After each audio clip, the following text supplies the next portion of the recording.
आज आपण मनगणं बनवणार आहोत। तर मनगणासाठी लागणारं साहित्य आहे, आपण 1 कप चणा डाळ घेतली आहे, ती स्वच्छ धुवून 2 तास भिजत घातलेली आहे। त्याच्यानंतर आपण पाव कप साबुदाणे घेतले, ते 1 तास भिजत घातलेले आहेत। 1 कप गूळ घेतलेला आहे, थोडेसे काजूगर आणि खोबऱ्याचे काप आपण घेतलेले आहेत, ओल्या खोबऱ्याचे काप आहेत पण ते। अर्धा कप ओलं खोबरं घेऊन आपण ते मिक्सरला लावलं आहे, त्यात 1.5 कप पाणी घालून हा जाड रस बनवलेला आहे।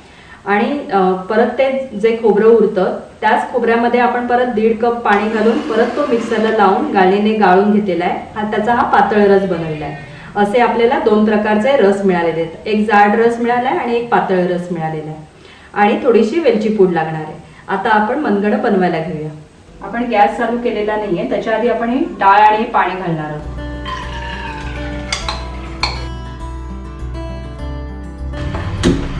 मीडियम गॅसवर ही 10 मिनिटं आपण शिजवून घेणार आहोत। डाळ शिजली का बघूया आपण।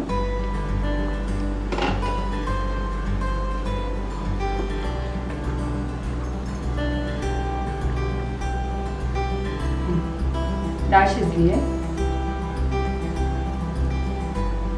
एवढी शिजवायची, आपण जास्त शिजवायची नाहीये।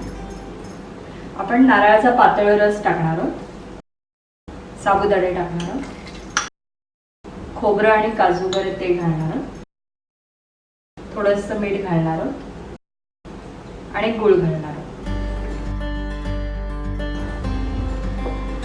आता मोठा गॅस करून आपण चांगलं ढवळून घेणार। गूळ पूर्ण वितळलं पाहिजे।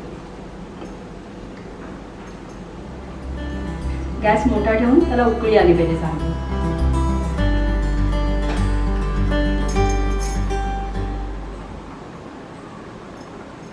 गॅस बारीक करणार। गूळ सगळं वितळलंय, आता आपण त्यात वेलची पूड थोडी घालणार।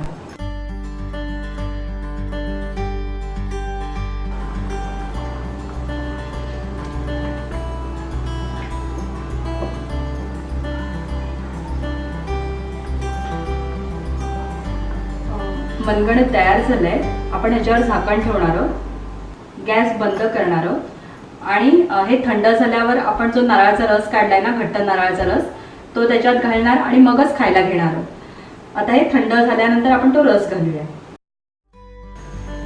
मनगणं थंड झालंय, आता आपण त्यात नारळाचा घट्ट रस घालणार आहोत।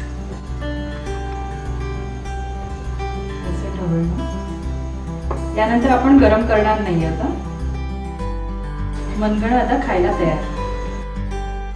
या व्हिडिओला लाईक करा, शेअर करा आणि सर्वात महत्त्वाचं अम्माज रेसिपीजला सबस्क्राईब करायला विसरू नका।